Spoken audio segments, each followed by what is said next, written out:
శ్రీవారు దొరగారు ఐగురు ఏంటండి మీ పేరు చెప్పండి వరదల్లి ప్రేమే పొంగి ఉరకలు వేసే వేళ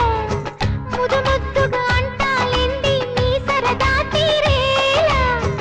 డార్లింగ్ గారు డార్లింగ్ గారు